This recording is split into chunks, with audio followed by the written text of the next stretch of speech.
very unexpected. Hello, everybody. I wasn't actually trying to go live tonight. I was trying to go live tomorrow. All right then. Well, I got this whole thing was supposed to be set up for tomorrow, but I'm here now. Might as well test it with you guys.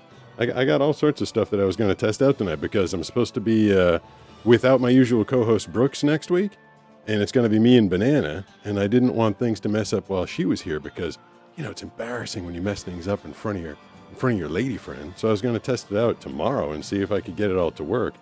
But yeah, since I'm here, we'll test out some stuff, see if some people call in tonight. I guess we'll go ahead and call this.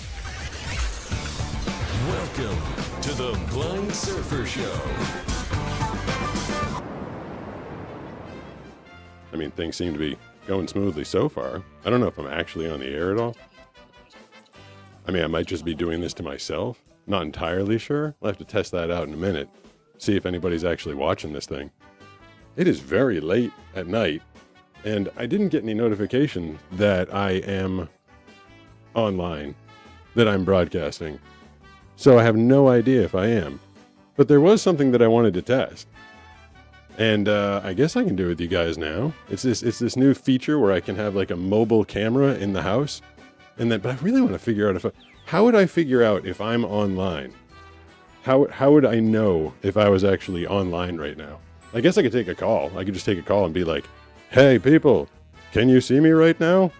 Let's do that. Let's see if anybody's on the phone lines. Then I'll test out that new fancy feature I was talking about. Let me kill the music, and then I will see if we can grab the first call. We shall put them up right now. Hey, who's this? Hello, hello. Hey, I hear someone in the background making noise. Hello, who's there? See, this is why we stopped doing the call-in show, because people call in and then they don't say anything. Like, I can hear that person. I know they're there, but they're not saying anything. So I'm going to hang up on them. But let me go to let's try one more call before I try that funny feature. I'm going to put the person on hold. They're going to be told that they are coming up next. They should be hearing that now. And we'll go to them and say, "Hey, it's the Blind Surfer Show. Who's this?" I'm Ian. Hey, Ian, what's going on? What platform are you watching on right now? YouTube. Cool. So it actually worked. This is a totally accidental live show that I was doing. I was literally just trying to go do a test, but I pressed the wrong button and I went live. So I'm here. You're here. What's going on tonight? I don't know. Nothing? You just saw the phone number and wanted to give it a call? Yeah. All right. Well, thanks for calling. I'm glad to know that I'm at least on YouTube. I want to try this new feature out. I want to go to this button right here. Let's see if that works. Ooh, I think it did. And this allows me to go like I can walk around with this. This was just supposed to be a test of something else. So this is the new collab cam feature. And I'll test it out with you guys tonight. And I'm going to show you, I don't know, I'll show you my Christmas tree. How's that? So out here, this is there's my, if you can see all this, hopefully you can see this. There's a couple of my YouTube awards. One for, what's that up there? Like 100,000 followers, and one for 1 million followers. That's what they send you. They send you little plaques in the mail for stuff like that. Then when I got to 2 million followers, they didn't send me anything. It's you get one for 100,000, then you get one for 1 million, then you get one for like 10 million, which I don't think I'm going to get to. So I don't think I'm going to get another one of those. But yeah, we're all festive around here. Banana's on vacation. Like I said, I was trying to test this and get it all ready for him before she came back. But this is our Christmas tree, our fancy Christmas tree. It's 9 feet tall, 8.5 feet tall, and it kind of hit the ceiling. So it was a big one this year. I hope all this is working. I'm just walking around my house talking to myself if it's not. And a bunch of people have asked, or especially the creators of some of the stuff that was sent to me, what I did with the really nice art that people sent to me commemorating Superdog and my channel. So that stuff is my gym. And over there, you can see, if I'm pointing in the right direction, the giant Superdog carved piece. So I'll put my hand in front of it so you can see. This thing is massive. And then the metal piece that was carved for me. And also around here, There's a bunch of my surfboards and skateboards. There's more surfboards up there, I think. More surfboards over there.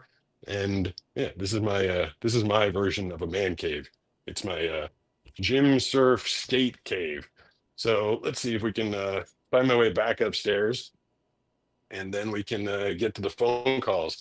I definitely was supposed to get a notification that I was online, but my phone didn't give it to me. There's a picture of me on the wall. I'm told it's very pretty. The colors are pretty. I don't remember exactly what the colors were like. Someone told me. I think they said there was blue and green and orange, and sounded very nice. All right, I'm heading back into the studio, and then I'll plop down and see if anybody wants to talk. Otherwise, I'll call it possibly a successful test. I'll have to go back and check the audio and see if it works. But that was my. Here we go. I'm back in the room. Let me plunk this thing down. Whoa! Let me get back over here. I'll throw this thing down, and I'll go back to. Let's see. Go back to this view right here, and I'm gonna get rid of this earpiece because it is giving me doubles of everything.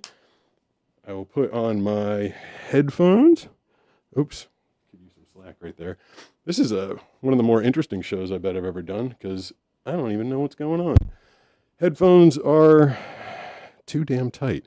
All right, I'll mess with that while I take the next call. This is the Blind Surfer live show, the weird version where I don't actually have a plan and I didn't intend to go live.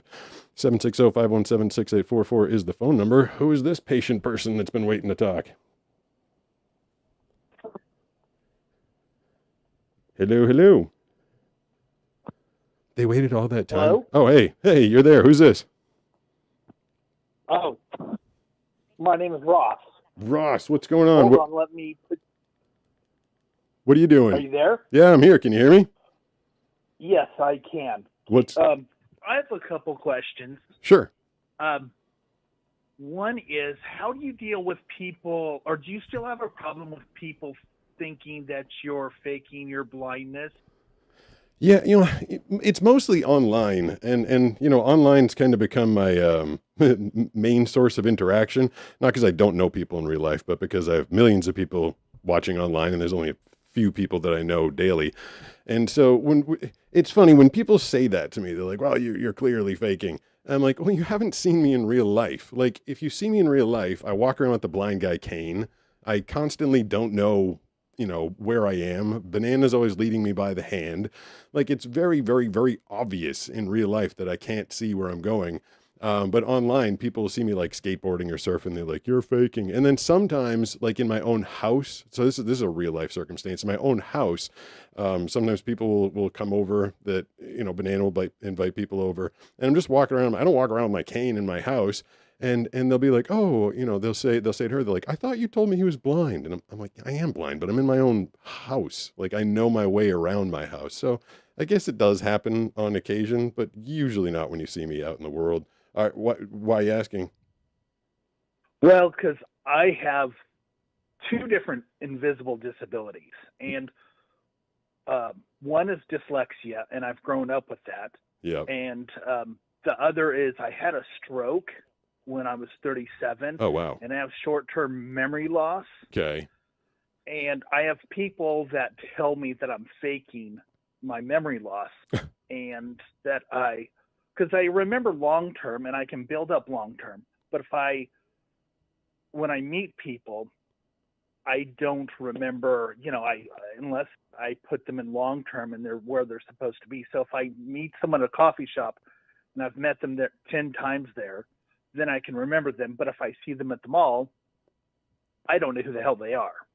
I don't get the why people accuse people of faking disability. I mean, I don't know. I did get cornered. It's funny. Now you asked me the question. I didn't think I had any experiences, but I did. I got cornered in a bathroom. I posted a video about this about a year and a half ago. A guy refused to let me leave a public bathroom until I admitted that I was faking being blind. And I'm like, "What is your problem, man?" And he was telling me there was some guy in his hometown that pretended to be blind, and he drove his car around and parked in handicap spots. I'm like, "Your story makes no sense whatsoever. I'm like, there's no way that a blind guy is driving around. Parking, like, I don't know what to tell you. You have a problem with someone else, and it's not me. But yeah, he cornered me in a bathroom and wouldn't let me leave for a while. So yeah, I guess I have had experiences, but like, I don't know, I'm not trying to get anything. Like, I'm just in the bathroom, just taking a leak. It's like, why do you think I would fake being blind in this circumstance? Why do people think that you're faking? What's their rationale or situation? Um, because I don't know, because I can hold a good conversation with you, and I don't know, when you tell them that you have short-term, well, I guess it's because when they think that you have short-term memory loss, they think you have Alzheimer's or something like that, Yeah. and you won't be lucid, you know. Yeah. But I mean, and everybody with short-term memory loss, you know, depending on what part of the brain was damaged, you have different things, you know. And I have reasoning skills, and so I think that confuses them too, Yes. because Well, that's like everybody with every disability. Like, usually one disability, your short-term memory loss, my loss of vision, it hasn't completely knocked me out. You know, I obviously have compensated in as many ways as I possibly can to keep living and keep doing stuff. And just because you have short-term right, memory loss doesn't mean that you just, well, now I guess I'll just sit at home and do nothing forever. Like, you compensate, you move on, you do things. right, And I think that the normal mentality, people that are completely healthy and have all their faculties and limbs and senses, I think maybe subconsciously they think, well, if that happened to me, I wouldn't be able to function. right. And so they assume that What? you're lying or exaggerating, trying to get sympathy or something Right, like that. right. Well, the other thing is when you've met one blind person, you've met one blind person. Because I follow Molly Burke also, and you two are both blind, but you're both different in so many different ways, you know. Yeah. Yeah. I was She talking. uses a dog. She Yep. doesn't like a cane. Right. You've done both, Yep. and you're fine with both. Yep. I was shocked. I didn't know anything about, because my service dog was Super Dog, and I trained him myself. He didn't come from a school or Right. anything. And Molly and I filmed together. I taught her how to surf, and we were walking I down. saw that. Yeah, that's cool. It was super cool. I'm glad you caught that one. We were walking down to the beach together, and she had Elton, her dog, and I had my Right. cane, and I didn't hear, the tech tech tech tech, and I was like, you don't have your cane with you? She's like, no, I got Elton. I was like, oh man, like, I guess that's the difference between a fully trained dog. Like, even when I had Super Dog, I mean, he was good, but he wasn't perfectly trained. So I still use the cane to, for me, it's also a signifier. Like, if someone on the sidewalk looks up and they see a guy with a cane and a dog, or just a cane, they're like, okay, that guy's probably blind. Whereas Molly walking down the street just holding her dog, now it's in a service vest. And I guess if you look closely at her eyes, you might, but first glance on the sidewalk, you might just think it's a girl with a dog walking towards you. Right. But yeah, she and I have approached life completely differently for a million different, like a million different reasons. I also lost my eyesight much later in life, lived a fully sighted Right. life for a little while. But yeah, everybody comes at things differently. I'm glad you asked that question. I didn't have an answer for you at first, but you helped me talk my way through it. So the cane doesn't always help, because that one guy, I saw this, that did he think it was a sword? I don't remember what that Yes. was. Yeah. But he thought it was. I ended up putting up a poll about that, and it was almost split 50-50. I was in the mall filming with Brooks, and a guy walked up to Brooks and he's like, hey, where did he get that lightsaber? That's really cool. Right. And I said to Brooks, I'm like, what kind of a weirdo be walking through the mall, like, just dragging his lightsaber on the ground in front of him? And then I literally thought that was like one of the dumbest people I'd ever met in my entire life. I'm like, this kid has to be a complete idiot. But a bunch of people in the comments, like I said, 50-50, they're like, no, man, he was just trolling you. He was being a goof. I was like, oh, Okay. very funny. But Well, then, see, that's the other thing with me. I'm sorry, I'm interrupting. no, it's fine. But so I do remember some things, but so they think that I'm just, because some things stick and some things don't. I mean, and everybody has that. You don't remember everything, or for most people, they don't remember everything. but I don't remember more than most, or I lose track of things, And that So, happened that you had perfectly good long and short-term memory before your stroke, and then after the stroke, like immediate symptom, like all of a sudden short-term memory was gone? yeah, because one of the parts that was damaged is the hippocampus, and that's where you store Memories your are formed. short-term memory. Yeah, is that where the RNA gets sequenced into long-term memory from short-term? Yeah. Oh, okay, I randomly know So, some stuff about that. and like at home, everything has to have its place. I have to put my keys right where they are, So I have to. It's not that I have OCD, because I know a couple people that have OCD, Yeah, and when things are messed up or not in their place, it bothers them. yes. It doesn't bother me. I just can't find it. It doesn't bother you until you can't find it again. Then it's slightly bothersome. Well, yeah, but it doesn't even. But see, for something to bother you, you have to hold on to it. Yeah. And with the short-term memory loss, I don't remember. I mean, I can't hold on to it. It just unless I write it down or take a picture of it, and I just dwell on it. Are you? I have to keep. Oh, go on. Are you in a relationship? And you don't have to answer. You can say it's personal, but I'm just curious. No, because I'm not, because most people don't understand, and they just don't get it. So if I found like someone in the medical field, I think that would be easy for me to do.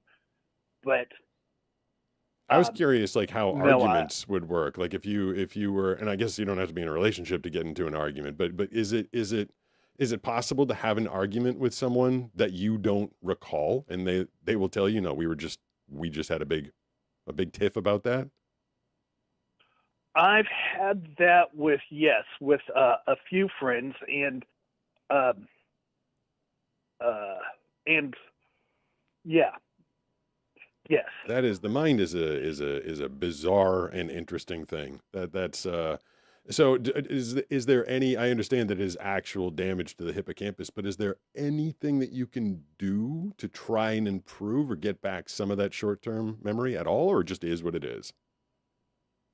Well, I can make up long term. So if I keep doing things over and over and over the same, it becomes a long term. Yep. But the short term, like I can't tell you what I did yesterday unless I look at my notes, day planner, or pictures. I don't know what I did yesterday. Do you take pictures on purpose to look at them? Like, I went to the mall yesterday, I'm going to take a picture to remember that I shopped. Do you do that? Not sometimes, but it's if I want to remember something or something like that, I'll take a picture of it, or I'll write it down on my day planner, or even make a voice recording of it. And then I can go back that night and listen to my voice recording. That's, I do so many voiceovers throughout the course of the day, sometimes 50, sometimes as many as 120. I will be watching / listening to TV with Banana, or be out in her car, and one of my voiceovers will come on, and she'll be like, "You sounded good in that one." I'm like, I have no recollection of doing that. And it's and that for me is just, it's something I did, and I moved on really fast because I had to get to the next one. So it's a very different situation. But hearing your own voice and not remembering saying it is a little trippy, and again, very different circumstances. But I've experienced it my own way, and it's a little weird. Right. Well, God love you for dealing with that, and thanks for calling in tonight. I'm going to see if there's some more people there. I really appreciate you sharing your story. Yeah, well, thank you for answering my questions. So, but yeah, it was great to talk to you. And congratulations on where you're at. Oh, thank you. And just keep going. I appreciate that. It's great that you have a job. That's the other thing, is I don't have a job, because if I can't, I just can't remember to do. I've had like an ex-boss try to employ me from where I used to work. Yep. For her. Yep. And she was at a store, and she's just like, you really can't do this. And Yeah. you know, it didn't hurt my feelings or anything. You In just- fact, I loved it that she was honest. Yeah. You know, instead of just trying to, you know. gloss over it. Well, that's Yeah. tough. That is tough. I feel for you, but I guess good news about our conversation is it will be living on YouTube forever, so you can go back tomorrow and say, "Hey, I was on the Blind Surfer Show," because it'll be there for Right. you. Well, thanks again Right. for the call. I really appreciate it. I want to try and do one thing because I know I think I accidentally went live on a whole bunch of platforms tonight. I wanted to see if I could get into the Open Streamlabs controller. I wanted to see if I could get into the chat of any of them and see if is it going to open or what? Hello? It's thinking about it. It's definitely. Oh, look there. I think I'm in the Streamlabs controller. Chat. Hit the chat button. I can go to the YouTube one. Ooh, there's a bunch of people chatting. Someone said, "Damn." Someone said, "I can hear it." What can you hear? Yeah, what can you hear? Oh no, there's no sound? What do you mean? Who says no sound? Why does Joan...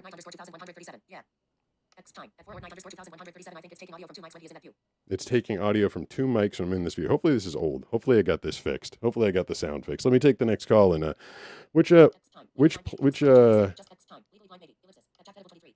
someone just said, "Yo." I wonder which chat I'm in. I don't know if I'm in the horizontal or the vertical. Hopefully you don't have some weird feedback thing going on right now. That would be a little disappointing. 760-517-6844 is the phone number. I'm taking phone calls completely by accident, just talking to you guys tonight. Welcome to the impromptu surprise blind surfer show. Who's this? Hello. I can hear them in the background. And I know we take calls because I just took one. Remember? I was just talking to a guy. Oh, that was a Freudian. 760-517-6844 is there someone? You got right through. Hey, who's this? This is Michael in Boulder. Hi, Mike. Pete. Hey, what's going on, Michael? Michael, let me because I am alone tonight and I was in the chat there for a second, people saying there was some trouble with the audio. Can you hear me okay if you're watching the show? You sound fantastic, Pete, and I'm listening to the show on YouTube. That is great. I'm usually I have a little notification on my phone that vibrates in my pocket when we go live, and I didn't get that tonight. So I was pretty sure that I was just talking to myself, but I'd rather be talking to you. What's going on in Boulder this fine late evening? Well, I've got a new band going, so we're trying to figure out a set list. Oh, cool. What kind of music do you play? It's 80s rock. Oh, that's some of my favorite music. Like, what are your mainstay bands? What do you guys cover? Well, geez, my friend, we got a really hot rod guitar player. I like to call him Johnny Lightning. Yeah. So we're going to be doing some Ozzy tributes, of course, because of that. Yep. And we're doing Slither. And we're doing Fire Woman by The Cult. Nice. And, That's one of my favorite. That one. Yeah. I love The Cult has been a big part of my workout lately. I get all amped up when Fire Woman comes on. That's a good one. Yeah. Now Slither, the song or Slither is a song by Velvet Revolver. But what Slither? That's right. Oh, well, that's more like 90s, isn't it? Yeah, it is, but there's nothing wrong with dipping our toes into the 90s, and we sometimes we'll go backwards to the 70s as well. Sounds like a fun we're band. mainly an 80s band, Yeah. but everybody gets to make decisions, so sometimes I've got to be very diplomatic, and we'll go to 70s and 90s. Cool. And 2000s once in a while. If we find what we do, Pete, is we work with our vocalist, and we make sure we choose songs in his range so we can show him off. I was a lead singer of a band for a while, and I had a very limited range, and I learned they're like I didn't do music theory or anything. I just kind of grabbed a mic and I can carry a tune a little bit, and they're like, yeah, you can do stuff in A and E, and that's it. I was like, oh, okay. I guess that's where we'll live. Right. Well, some bands actually do that, so that's not too far off from the real thing. Heck. No. So, What's your instrument? I'm a drummer. I'm the blind drummer. Oh, Brooks, my usual co-host, is a drummer. He's been drumming for Oh, I years. didn't know that. Yeah, no, he's got a whole setup at his house. They don't play out. He played out a couple times. Screaming Avocados is his band, I believe is the name. And he's a drummer and singer. So he's got the mic set up, and he does. They cover everything. They do last thing I saw him do was a Grateful Dead song. He was singing and drumming. Oh, there you go, man. So I do the same thing. I do the backup vocals. I'll do leads. I do Werewolf of London. I do Them Changes by Buddy Miles. Nice. The black drummer. Cool. Yeah. And yeah. So we get around. So we're a startup, and we're just like I say. That's what's happening. We're building a list. We're at the fun time of building a band. I finally got my players. I got the right guys, and we're moving forward. That's what's fantastic. happening. How long have you been drumming for? And were you drumming before you lost your sight, or did you pick it up after, or were you always blind? 9 questions in one there. Okay. I love the 9 questions in one because that means I get to talk for a long time Sure. too. So yeah. So all of the above. I was born single visioned, one eye. Okay. So yeah, yep. So I learned. I could read sheet music. I actually had a driver's license up to 16. Oh wow. But always single visioned. So I learned how to read sheet music in 2nd grade and stayed with it up to 6th in school. Stayed in school. People eat your vegetables. Yeah. And yeah, don't do drugs. And graduated 7th grade and started losing the old vision, man. Yeah. I've got the glaucoma. So and that's my secret is I kind of learned it before I lost my vision, and now I'm known around the area as a blind drummer. Are you?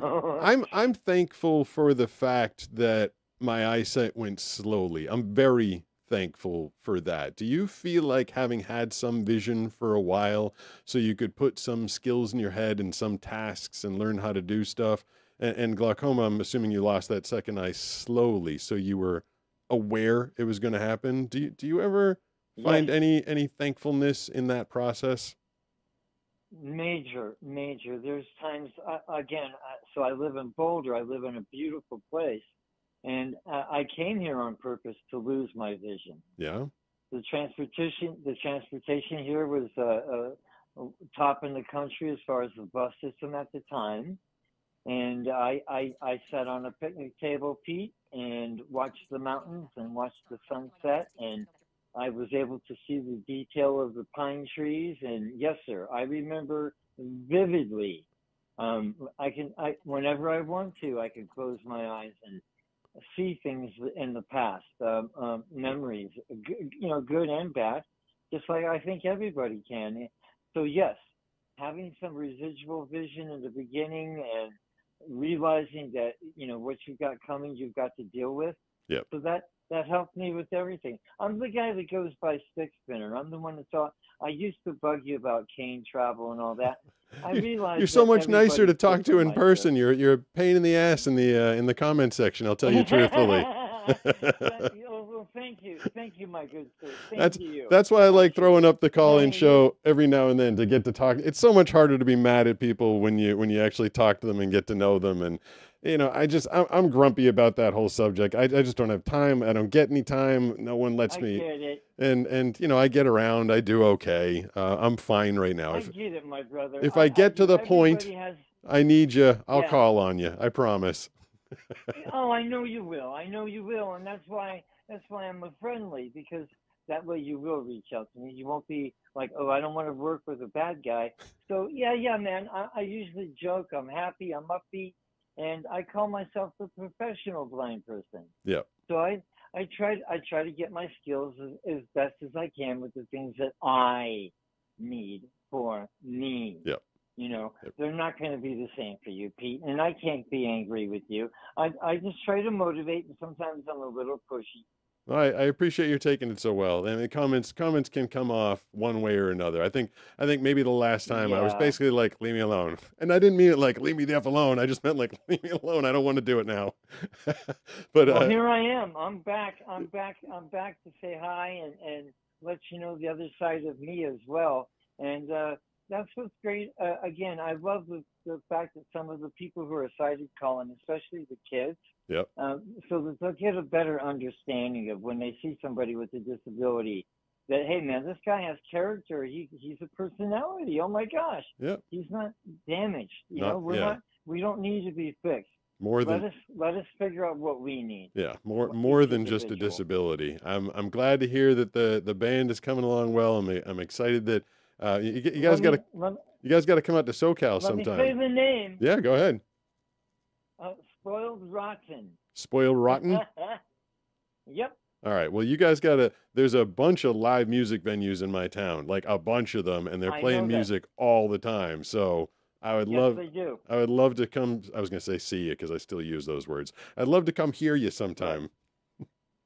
I can send you videos, my sir. Oh, that'd be great. I would actually really love that. I would love to listen to the band because the music you play is the music I love. So if you got a audio version of Slither that you did, I'd love to check it out. I've got a pre-COVID AC/DC tribute that I did that was fantastic. It got rated a 9 out of 10. I'll Awesome. send you that. I got the EPK, electronic press kit. I'll send that Yep. to you. We'll start with that. All right, sounds good.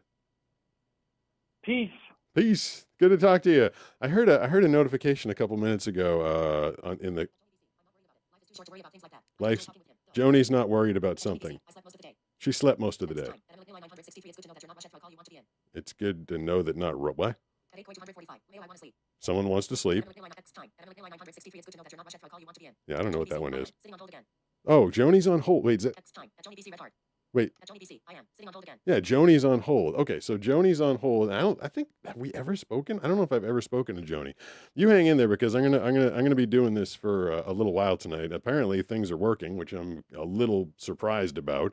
But as long as they're working, ooh, what just happened? Did I just lose somebody? Hello, hello, hello. Who's this? Oh, please don't tell me that I just lost Joni doing that. 760-517-6844 is the phone number. Hey, who's this? Hey, Pete Gustin. Hey, Wow. what's going on? Who's this? Hi, this is Derek. I just wanted to start by saying that I'm a huge fan of your show. I think what you do is absolutely incredible. And I just wanted to say thank you, honestly, for I guess just like showing, what you do, doing what you do, and all the good stuff. That is really nice. I appreciate that. What was it, last night's show? Basically, the end of last year and at the end of this year, I was like, I think I'm gonna quit. I think because it's not my job. Like, I don't make any money. The last 6 lives I've done, at the end of them, I get this notification from YouTube, and I keep getting charged between $1 and $3 at the end of every live. I'm like, why are you charging me money to do? Something is wrong with my ad feed or something like that. But they keep charging, and so I'm like, yeah, I don't know. I don't think I'm gonna keep doing this. But having found this live show and getting to spend time with Brooks and Banana, it's nice to I've been in that booth by myself for years, just kind of talking to a camera, but talking to them and then opening up the phone lines every now and then, talking to you guys, like, it makes me want to keep doing it. It does. I enjoy Absolutely. walking away from the community would be super hard. And you know what's funny? I said hi and you go, Pete Gustin. What's really funny is when I very first started doing the channel and it started getting popular, Banana and I would be wherever we were, LA, San Diego, wherever we'd go. And we'd hear Blind Surfer, Blind Surfer. I still remember the first time I was crossing the sidewalk in the town over from me near the pier, and someone goes, Pete Gustin. I'm like, hey, he knew my name. I don't know why. I got really excited. Like, someone in public actually said my name and not just Blind Surfer. So I still get a kick out of that. Like, hey, people out there know who I am. That's kind of cool. Of course, yeah. Well, It's always good to actually like hear the name be said as opposed to just what you're commonly known as. Yeah, I mean, when I started the channel, it was just Blind Surfer, and after a year, I was like, I don't want to be just like some blind dude that surfs. So I attached, and then my YouTube rep messaged me. They're like, your handle has become very long. That's not easily memorable. I was like, whatever, I'm doing it. Sorry, what's keep talking about me. Let's keep talking about me. But what's going on with you tonight? Oh, I'm doing good. So I I love your call-in shows. I normally don't actually get to take care of them because I'm usually I'm a freelancer, blind, same as you. So obviously, another thing in common. But I kind of wanted to ask you. I'm pretty sure I think you did a short on this a little while back. Great short, by the way. But I kind of wanted to I guess get a retake on that and kind of just see, for you, when you initially started with voice acting, what do you think it took? Like, did you have all the resources? Were you kind of did you have a plan? Was it something that it was just a multi-step process? What do you think it took for you as a blind person pursuing voice acting? I mean, it was an extraordinarily long process, and it was also a very different time. Like the very first time I grabbed a mic and started thinking that I wanted to do voiceovers was 1995, 1996, and the Wow. internet didn't Okay, even so exist. you knew way back when. Yeah, I mean, so 95, I was 18 years old. I got into college and immediately took an internship at a radio station, and I just kind of right away started thinking that I wanted to do voiceovers. And it was I mean, it was a ground up procedure for me. Like I would sneak into the studios at night and practice reading copy. I mean, let's see if I can condense this into a minute as opposed to the 20-year story that it was. Of course, yeah. I tried to teach myself, thought I was doing good, wasn't. And you need a second ear. You need a professional, someone to tell you what's going on. I made a couple demos on my own, played them for people. They told me they were terrible. Finally started doing some research, A/B comparisons, how do I sound reading this commercial versus how does it sound when it's on the TV? Eventually got some coaches and started working with people. And I became a production director at a radio station. So then I got the opportunity to work with really talented voiceover people. And over the course of, so I started when I was 18, and I didn't really even start to make money until I was 30. Because again, I started as a kid. My voice wasn't even fully developed yet. I still had a bad Boston accent. I was 18 years old trying to get into it, and I thought my name was Pete Augustine. I needed to fix that first. So long road.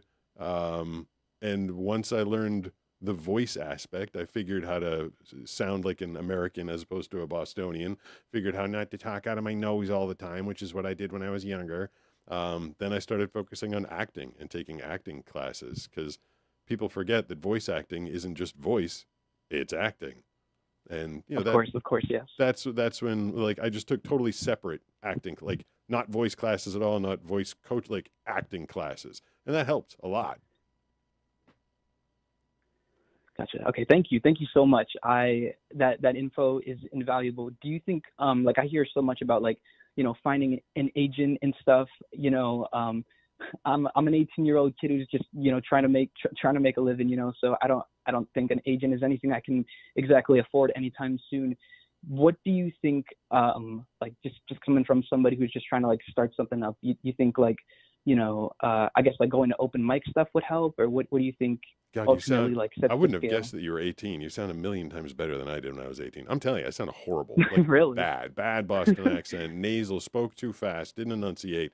I was a mess. You have a great natural speaking voice. So an agent, the funny thing is a lot of people be like, oh, I need to get an agent. Well, agents work on commission.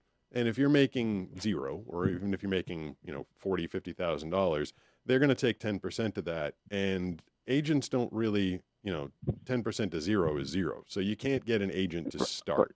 It's not like the movies Gotcha. where you watch someone get on a bus, they go out to LA, they hook up with an agent, and then they become a superstar, because the agents don't work off of speculation. So you're not going to get an agent at this point. A lot of agents won't even look at you until you're billing probably about $100,000 of your own billable yearly income to begin with. Gotcha. Because Okay. then they get $10,000 off of that. And that's, they can work with that, and hopefully they can get the numbers up.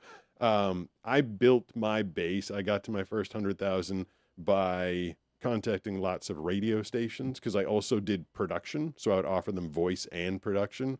If you're just a voice actor and you don't know how to produce your own stuff, you're going to be behind a lot of other people that have skills with that. You can also Gotcha. offer, I would reach out to companies all over. I'm talking talking in the late 90s, I had like the yellow pages, and I was trying to find like locksmiths in parts of the country that did advertising. Like I would listen to different radio stations from around and be like, okay, I heard an ad for Larry's Locksmith up in Lebanon, New Hampshire. And I'd try and find their phone number and be like, hey, I heard your ad on the radio. I can do a different one for you, and I'll save you a few bucks. You know, I was trying to just build up my resume. And, you know, so I found some radio stations, I found some advertisers. I would contact a lot of sports organizations, AAA teams in baseball, AHL hockey teams, and say, hey, I'll do your voiceovers in your stadium for you. And, you know, then I started to build my resume. Eventually I went from AAA. Then I started working for Major League Baseball teams. I think my first one was the Kansas City Royals. It was the first baseball team that signed me. And then I do the San Diego Padres out here. And, you know, then I started building myself upwards towards that 6-figure income. And then I went to an agency and said, hey, sign me. You'll automatically get 10% of the 100,000, and then you can help me find more work. And that's how that road kind of works. So despite contrary belief, an agent is definitely not the first step to take when initiating this process. No, thank you. That's really good to know. Yeah, agent is the second to last step, and then a manager is the last step. Because, you know, where I am right now, my agency takes 10% and my manager takes 10%. And I'm also in a pretty serious tax income bracket. And so they take like 37%. So wow. You're losing, you work to make about half of your money. But the agents become worth it at a certain point, because the jobs that they book for me, you know, while I was scrounging for $100, $200, $300 jobs, the ones that they're throwing me are, you know, $1,000, $2,000, $3,000 jobs usually. But yeah, it's Gotcha. all to follow the ladder properly. It's build your own portfolio, then look for an agent, then look for a manager. Okay. All right. Thank you so much. I really appreciate that. I was like constantly trying to, you know, get advice from other people, you know, but I think it's a little harder, you know, when you're asking people who have sight. I have a lot of sighted friends. I don't actually have a lot of blind friends, which some people find shocking. But regardless, you know, asking them for advice, it just seems like the process is somewhat similar, somewhat different. And so I kind of just wanted to see, you know, what the caveats were and all that stuff. But thank you so much for the info. I really appreciate it. Sure thing. And real quick, and I'm just going to give you my experience, and I don't want to, I'm just going to spit it out.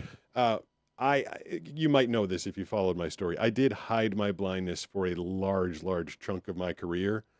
And I'm not saying you have to, and I'm not saying you should. I'm just telling you what I did, because I found that if an agency or a recording house somehow knew or noticed or figured out that I was blind, they just acted completely differently.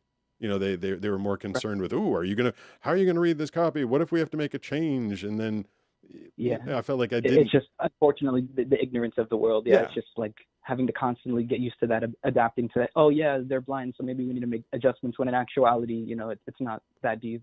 Right. Like I wouldn't walk into your office if I wasn't prepared. Like I'm not coming here expecting, you know, another thing that I feel like is mildly controversial is this whole big thing about workplace accommodations.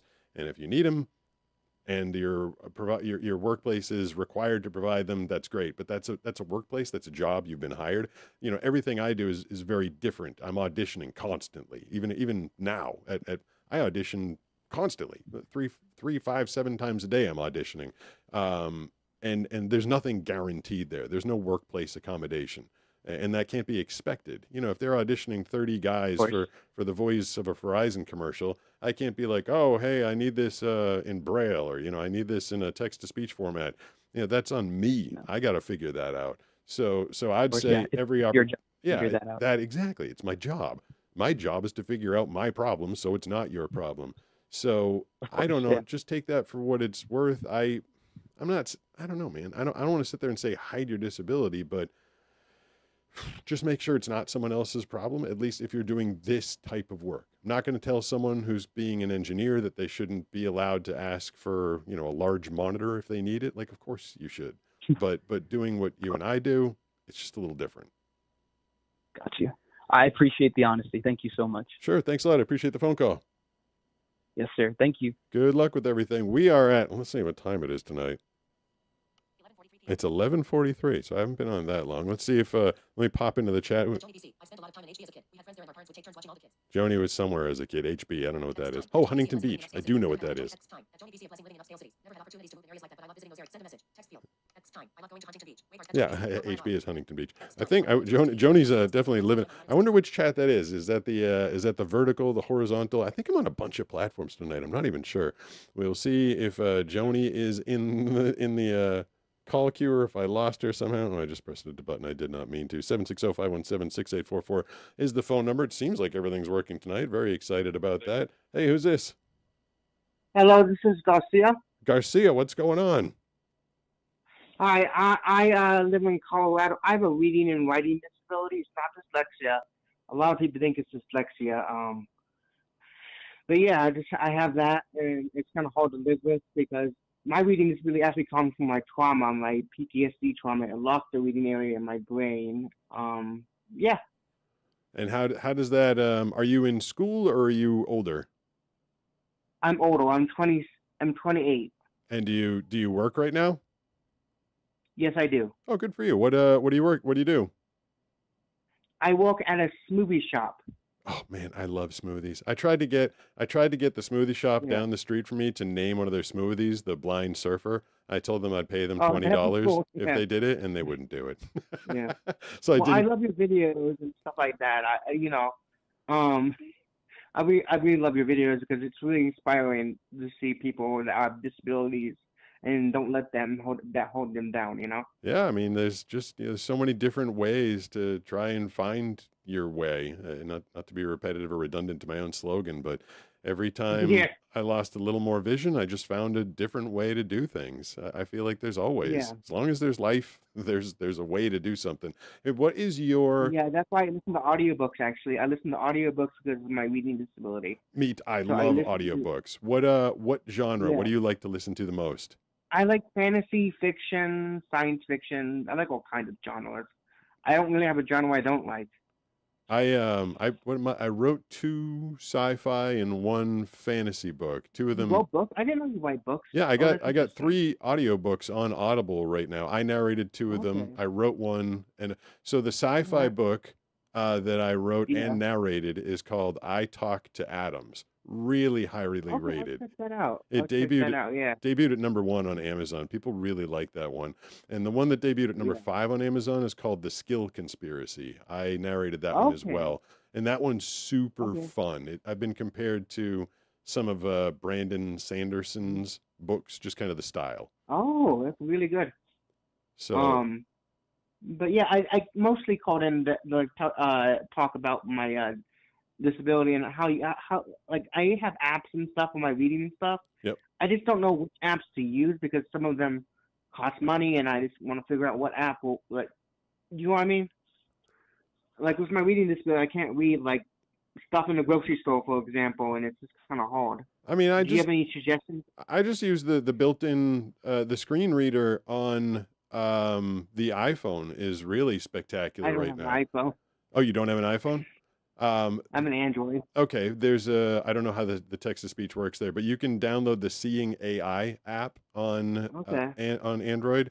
That it's just Seeing and Okay. then AI. It's a free app, Seeing AI. Okay. and then it's Okay, totally let's free. check It's made that by out. Google, Yeah. and you can point that, you can hold it and point it at anything. So if you're in the grocery store, Yeah. you hold it up to the bags Okay. of chips, and it'll say Lay's or baked potato. Like Okay, I'll check that out. yeah, Yeah. they'll I, read I, everything. I also play video games, so that's also kind of hard with my disability, Yeah, because I have a reading disability. Some video games I have to read. I play a lot of VR games, which probably you can't play because you're blind. right. Yeah.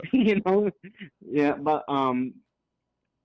but yeah, I just can't read some of the like prompts and stuff. It's hard because I'm like I want to know. I have to take a picture of it usually, and then translate to an app, and then it's a lot of work. Yeah, that one. If you use the Seeing AI app, it does it in real time. Just keep your phone next to you, and the prompt comes up Okay. on the screen. You can just hold the phone up to the monitor or whatever it's on, and it'll read it for you in real time. Garcia, thank you for the phone call. John, going to try and get through some more calls tonight. I should be more tired than I am, but I kind of gave myself a bit of a panic attack when I accidentally went live. So I got this extra juice running through my bones right now. So I'll be here for a little while. 760-517-6844 is the phone number. Who's this? Joni. Joni, I knew I'd get to you eventually. I thought if it went too long that you'd end up getting kicked out of the queue and then we'd all be sad. Oh, well, thank you for that. I needed that. No, I did get kicked off once, called back in, but no, it's nice to talk with you. This is actually I think I kind of needed this tonight. Really? So it was your karma that came my way and made me hit public instead of private, because I really was just trying to test this whole thing tonight. Well, I'm glad that, you're doing this. It just hit the perfect time tonight, and again, it was much needed, and I feel like a regular person again, just touching base with real people. Oh, that's nice. Which are you watching, vertical or horizontal? Because your comments are the ones that I've been getting tonight. Oh, okay. I'm watching vertically. Vertical. So just me mostly in the screen. That's funny. So Streamlabs feeds me the vertical one as opposed to the horizontal. I gotta say, there's like 3 people, maybe 4. There's probably more than that. But that I kind of look forward to hearing in the comments and getting the perspective. And you and Zen Moon Master are like right there at the top. I love, and then and Devil's Advocate, and then like you guys, yes, you're so supportive to Zen Moon.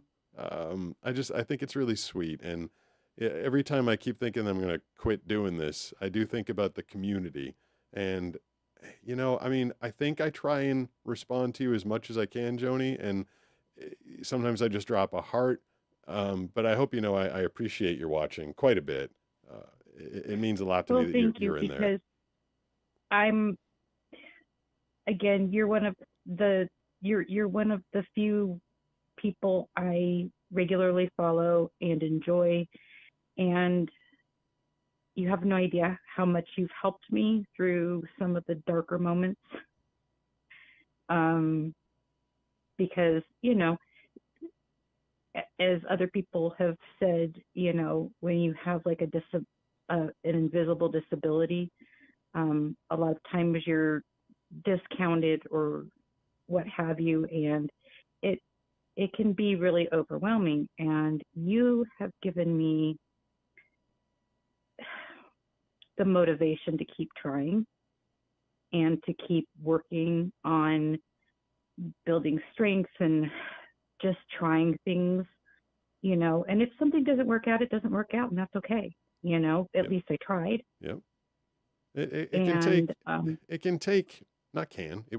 will take a longer time when you're dealing with, less faculties or abilities than other people have. But I think that my superpower is the willpower to, there might be people that can see who could do something faster, but they don't have the dedication or willpower that I have, that I put towards the things that I want to do. I keep succeeding in different things, despite the fact that I've lost my eyesight. It's because, and Brooks and I were talking about this the other night, it's just you work hard instead of giving up, because it can be really, like you said, it can be really disheartening when you can't do things like everybody else, and you can want to give up. That's kind of natural. But if you're willing to put in the work and the effort, you'll win. You'll win every time, as long as you're willing to put in the work. And I'm glad to hear that you're still going, because giving in is easy, but it's got a crappy ending.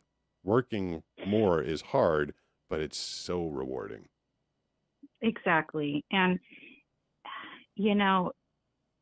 like I'm coming up on 21 years of being officially disabled, and it's really frustrating, but at the same time, I've found myself the last couple of years feeling stronger, not just physically, but emotionally. And I mean, I'm still limited on a lot of things physically, but it's amazing how much a good attitude can do. Oh yeah. Yeah. And I look back at the time when it was my own damn fault that I was in my head and being negative. And when you look back at it with, the benefit of hindsight, you're like, oh, that was my fault. When you allow yourself to get negative, everything gets worse. It's crappy enough I'm disabled. Now I got to be negative and make it worse. Like, the best thing to do is try and stay positive and overcome. Do you want to tell, because I haven't done this in a while, and I definitely want to get you on. Do you want to tell any of your story, Joni, or you don't have to go there if you don't want to. No, I was working as a nurse, and I was working with a patient, and they moved at the wrong time, and it was a career-ending injury, and it was nobody's fault. It just is the way it happened. I was even actually working with an aide with the patient, so it was just pure bad luck. And I honestly thought I was going to only be out for 12 weeks maybe. Yep. And it turned out that no, I was out forever. But again, it's really strange because there have been positives to this. I got to spend more time with my kids. I've been able to shift focus in my life to other things. It's also helped me to slow down and appreciate life a little bit more. And the other thing, it's helped, like, because I was free to do a little bit more photography, that type of thing, which I really love. And subsequently got several album covers, that type of thing. It's amazing. And the weird thing is that what it took away from me was a career I really loved. Yeah. What it left me with, though, was, other than the frustration and the pain and everything else, it left me with this ability to appreciate when things are going right with my body. And what you're saying right now, I want to bring attention to the audience. I don't know how many people are watching tonight. Maybe we'll reach some people here. But what you're saying right now takes so many steps and so much work to get to. You're saying that you lost something huge, but you're looking on the positive side of it. And that's, I spent 20 years just being pissed off that I was losing my eyesight, just pissed all the time. I was angry, because no one around me was losing their eyesight. It was just me. Yeah. And then it kind of just took a lot of growing up. It took meeting Banana to like you're talking about time with your kids and working with photography. To get there, to say that is so much work, but I'm so proud of you to get there, and I can say, if I wasn't leading this life with this crap ass eyesight that bunked out on me, I probably never would have met Josh. I never would have took up surfing. I probably would have stayed in Boston. And I found joy in my life because I lost my eyesight. And I never could have gotten there for a long, long, long time. So to hear you say that this horrible thing happened, but you found little bits of joy, I'm super proud of you. And I think that's amazing. And I'm glad to hear you share that. Well, thank you. And, I'm proud of you too, because, I can appreciate the loss of eyesight since I have within the last couple of years, lost basically all of my sight in my right eye. But all I have to do is have surgery and I should have it back. But that's a different story. People messing with my eyes is not, in fact, it's at the very bottom of my list. Yeah. But there is something about when you adjust your thinking, it does change everything. And had I not hit rock bottom emotionally and financially several years ago. After having just lost my dad, then my mom and everything. I think I would have given up completely. But something happened, and I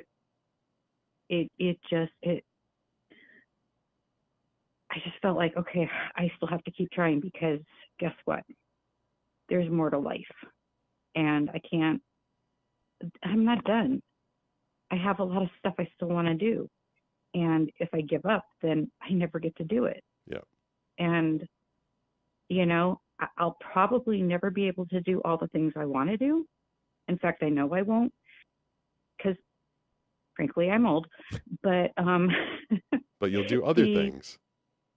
Yeah, but exactly. And I'll meet new people. I'll be lucky enough to experience a lot of other things that I wouldn't have if I had just called it quits. Yeah, I mean, I've gone there in my head sometimes, like when it's exhausting, like just walking around being blind, just so much more effort to do everything, and then the complete lack of joy input that I get, and now I don't get. I posted this video just on Monday. What is a beautiful day to me? Josh Exactly is I love Josh for so many reasons, but I'm just talking about the ways he and I experience. He's such a visual person. Like, he walks out the door and he's like, oh my God, the clouds are amazing. And he'll say this stuff to me, or we'll be surfing. He's like, oh my God, the bubbles in the water are so cool. And it's so nice to hear his joy. But in another respect, and I don't think this way when I'm with him, but it just, it's something that occurs to me every now and again. Like, he takes so much joy from just looking at the beauty of the world. And that's been taken away from me, and that sucks. But it doesn't mean that there's no joy. I get my joy in a very different way. I have to work for it, but I find plenty of it. So, I might think like this blows. There's so much stuff that was taken away, but there's so much more out there that I can still experience, and so I'm happy to keep trying. And he feels so much joy that he has to share it with you, even knowing that you can't see it. You hear the joy in his voice, and that gives you that dopamine hit too. Yeah. It's like, it's go ahead. It's contagious. It is. And it's for some reason, just like being out there. To me, surfing is a bit of I've kind of turned it into a battle. And I didn't want to do that. Like every other sport I ever did, I was a competitive sailor. I was a competitive swimmer. I did ultimate frisbee. I played football, and I always wanted to be the best I possibly could. Compete. And I really didn't want to compete at surfing, because I'm like, man, I just turned every sport into like this battle and challenge. And surfing has kind of become a battle to me. Like, I go out there and I fight the waves every day. But when I go out with Josh, and he's just happy to be there, he's like, hey, the water's not cold, the sun is blue. And, he'll tell me, he's like, I'm just laying on my board, feeling the sun. I was like, that's great. Like, I love that. Yeah. And there's a joy. There's, to me, like, whenever I can get to the beach, the sound of the waves, the warmth of the sun, and even if it's a cloudy day, I don't care, because it's just at the beach, but I can hear the waves, my feet, to like dig my toes into the sand. Yeah. There's just something so satisfying about that. And there's just so much pleasure to be had just in the everyday little things that, you don't necessarily need sight, or you don't need to be able to walk to or run or whatever to experience certain things. And like, for me, that was like my hardest lesson after being injured, that there are just so many other ways to enjoy life. And if I can't do the one thing, then, well, at least I can enjoy this. And, like as much as I'd really like to go and get back on a horse again or something, it's really not the best idea. Yeah. Things like that. And it's like where I used to be so disappointed by the things I can't do anymore. It's like, if I feel that, I feel it. I mean, yes, you should acknowledge the feelings you have, acknowledge the loss, that type of thing. Yep. But at the same time, if you let the loss overwhelm everything, you lose that opportunity to experience good. Yeah, new joy. No, I wish it didn't take me.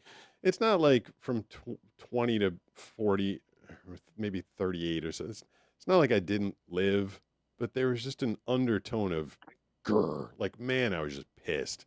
In my eyes, it took a long time to go, which is great.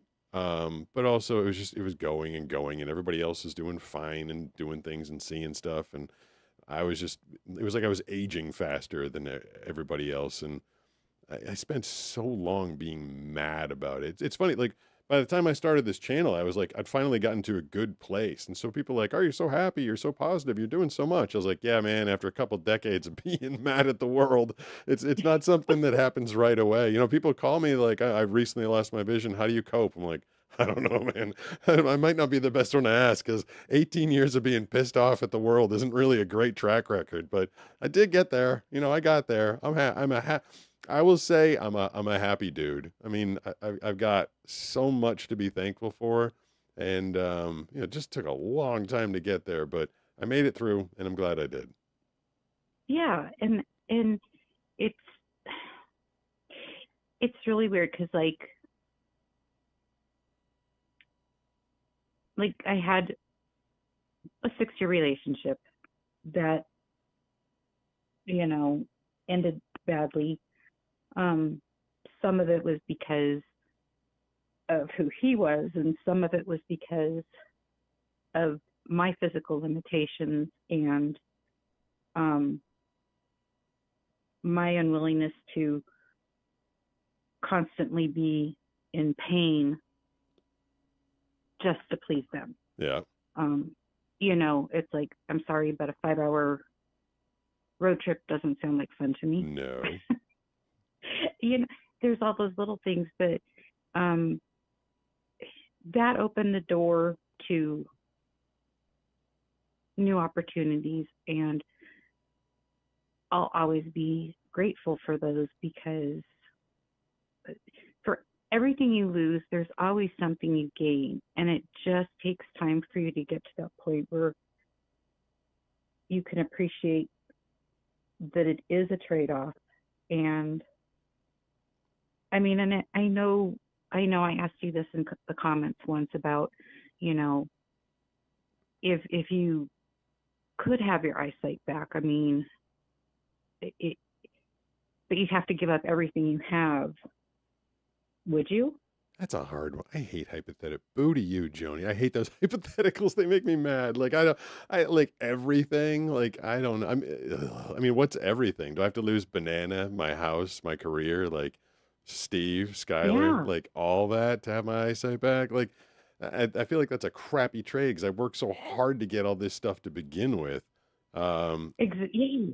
I And feel, it's like, I feel like if you told me I had to but give it all my feels, money, like if I had to give up everything I've earned so far to get my eyesight back, like I'd do that, because then I feel like making it back would be easier. Like everything would be so much easier if I could see. But I don't want to lose the people in my life. yeah, see, and I mean, but I feel like constantly, like if you have any sort of disability, and people are asking that though, it's like, well, wouldn't you give all this up to have that back? And it's just like, well, why would I have to give it back? Yeah. I worked really hard to get here. I worked really hard to feel human again. Can't I just have it all? Because I've learned some really good lessons. I I want to keep. You know, it's like saying, you know, if you could go back to being in high school or whatever and knowing what you know now, wouldn't you want to? It's like, but no, first off, I'd have to be back in high school. Yeah, I want to do that. I already did that. But yeah, but second, why would I have to give up being the me I am now in order to go back and do that? And it's just like the knowledge that I have now. Yeah, it would have been great if I had known some of the things in high school and stuff, but you know what? It would have been completely useless to me. Because you don't have the experience behind it. Yeah, it's Joni, I'm going to try and grab a couple more calls because it is late here. I'm really glad you got through. I'm really glad we got to talk. I'm probably going to keep the show moving a little faster when Banana gets here. Wanted to take some time with people tonight. Banana will be here Wednesday night. No, Brooks. So we'll be doing it 9 p. Eastern, 6 p. Pacific. Love having you in the chat when you make it. Love hearing you on the air. And I'm really excited I got to talk to you tonight. I'm glad I got to talk to you. Thank you so much, Pete. And again, I did need this tonight, so thank you. Glad we could be there. Thanks, Joni. All right. Have a good night. You too. All right, people out there, if there's still some people stick out, there's still calls. I'm still getting notified of calls. And what's this going on? I think that's I think it's like way behind because it's saying that Joni just was Joni texting at the same exact, was she messaging, commenting at the same exact time that she was talking to me? That's kind of skilled. Either that or I think I'm like way behind in the comments over there. 760-517-6844 is the phone number. Let me check the time because it's 12:10 a.m. We'll take a it's amazing how much adrenaline went through my system an hour and change ago to keep me up to do this. We'll take one more, I think. See how it is. 76. Oh, you don't need the phone number again because I'm not going to take any more after this. Hey, who's this? Welcome to the very, very late night show. Hello, Pete. How are you doing tonight? Great. Who's this? I'm one of your old streamers, or not streamers. Sorry, I'm one of the longtime viewers of your channel. Really? What's your username? Commander Wolf. Cool. Have you been? How long is a long time? When did you start watching my nonsense? 4 years in total. I've been watching every single video. I've liked every single one. Oh wow, that is an impressive streak right there. I appreciate that. Especially now. I don't know if you've noticed, but I've kind of fallen off the past few months. YouTube decided I wasn't cool anymore. So if you're still coming around hitting like on all of them, I appreciate the support. Yeah, I've been trying. What's going on tonight? Not much. I just wanted to call and say thank you for all the motivation you've given us, and I appreciate everything that you've done for the community. That is really nice to hear. I can lose sight of that. I can't think of different ways to say things sometimes. It sounds weird having the blind guy say it, but I lose sight of it. I just kind of do it. You know, it just kind of became my thing. I make these videos, I put them out there, and sometimes I forget that real people are watching them. Sometimes, and I feel like it's YouTube's fault. They kind of teach us what to do. They put us in this lane. They make us do it, and then I just lose track of the people, like who's watching, who's paying attention, what's this message gonna mean to people. And it's really cool when I hear from someone like you, or I hear it in the comment section, like, oh, that video made a difference, it changed my attitude. So it's nice to know that there's people out there still. Yeah, like at first I thought my life was hard until I've seen that, oh wait, other people out here are blind and they're actually being successful and they're getting by. And they're even going out and surfing and stuff. And that right there is like proven motivation that no matter what is going on in your life, you will be able to pull through. That was the message I was trying to get across. I thought it took me a while to explain it properly. I just thought doing the channel in the first year, just being like, hey, I'm blind and I surf. Like I thought people would be like, holy hell, that's hard. But people, I learned, one, didn't understand surfing, most people. And two, I don't think a lot of people understood blindness, which is weird to me because it feels like it should be relatively easy to understand. But I don't think people understand like really living with it and just like, how stressful and how much is taken away. But I also don't like to dwell on that, because something I learned, it was kind of a message that my dad gave me indirectly, is like, everyone's dealing with something. Like, my thing's just really obvious. I'm blind. But like, I don't know. I can't think of like one person in my life that isn't dealing with something that needs overcoming, that needs extra attention. Like, nobody out there is perfect, perfectly healthy, happy, and has nothing in their head. We're all fighting through stuff. It's just that mine's kind of obvious, and I get to relay the story to people in an entertaining way. But I'm sure you deal with something every day that you wish you didn't have to. Yeah, like for instance, today I got fired from my job. I went in. That's a lot. Told me that they had to let me go. I was like, okay. And what a crap! What, December 11th, you're 2 weeks away from Christmas, and that's when they decide to let you go. Yeah. How long had you been at this job? A year and a half. Did you know it was coming, or just totally out of the blue today? Nope. It was totally out of the blue. Showed up. Manager told me, "Hey, conference call," and I was on the phone with corporate, getting walked out of the building. Ugh. What do we just watched some? It was like a 2023 movie. Banana watched. I listened. Eddie Murphy, Candy Cane Lane, and when he got fired from his job, there was like an exit officer that like walked him out. Did someone like escort you out of the building? Not necessarily. It was just my manager. I worked in a little convenience store here in Pennsylvania. Yeah. What are they downsizing? Like what the hell? No, it was more towards the fact that I was slowing down and was slacking on a few things that they didn't tell me that I didn't realize that I was. So in return, they just decided to let me go. I mean, communication would have been nice. If you can communicate with your employees that this is expected, I need you to meet these expectations, like that would have been helpful. Yeah, and the worst part was I was a manager there for a week. Oh, what? I got promoted. In watching and liking. It's an odd question, but you might have the best answer. What does silence feel like to you, and does it have a sound? I've got extra characters, so do you have a favorite shape? Sorry, we got a what does silence feel like to me? I'm not sure if you could hear that, but someone sent in a message. What's my favorite shape is what they asked. I'm particularly fond of the rhombus. And what does silence feel like? Sorry to sidetrack in the middle of your call here. I didn't let you go. You're still there. No, you're good. Silence is kind of interesting for me, because I deal with sound, professionally. I'm doing voiceovers all day, every day, and I'm mixing stuff and doing audio.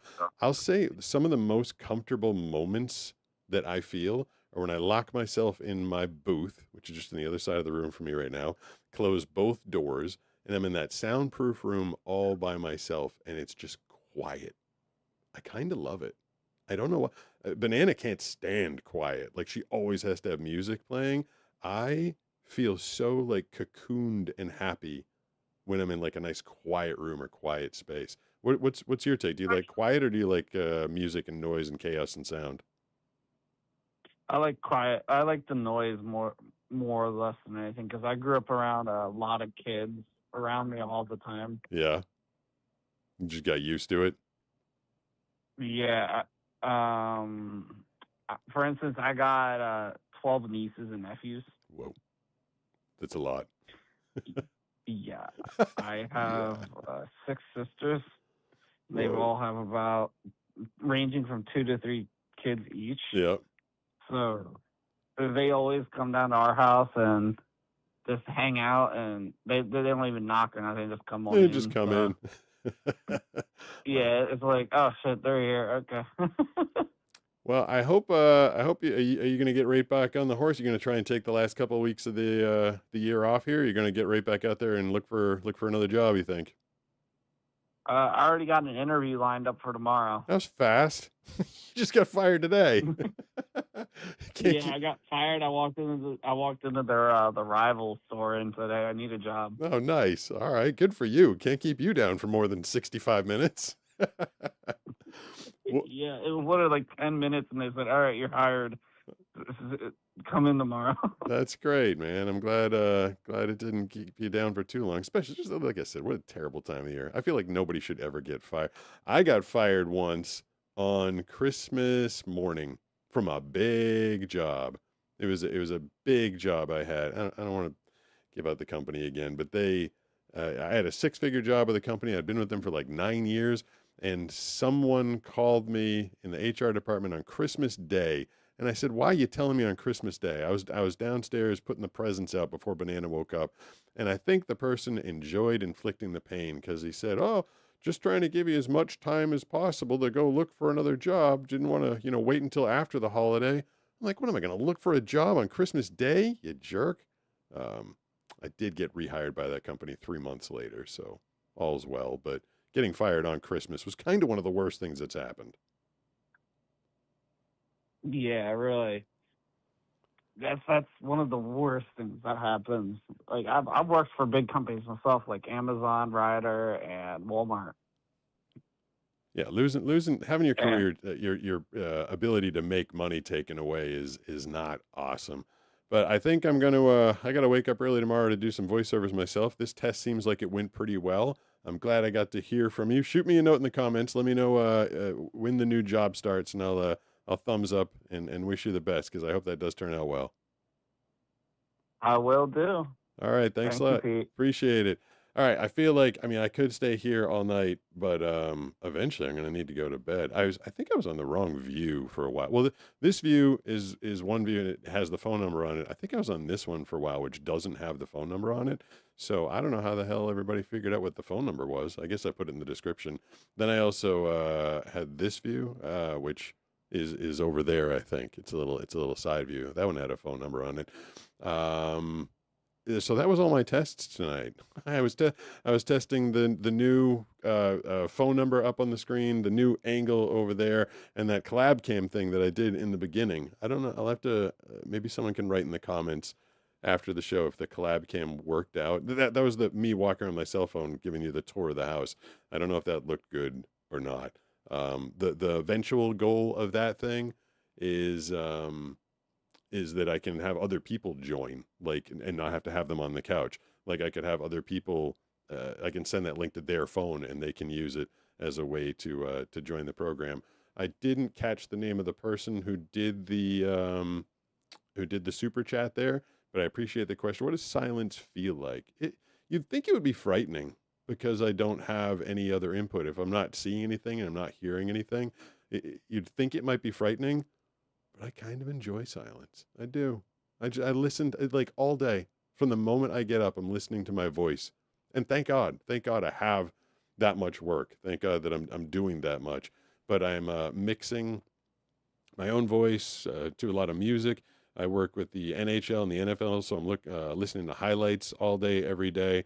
And then just those few moments when I get to go into the booth between sessions and it's just quiet. I kind of like it.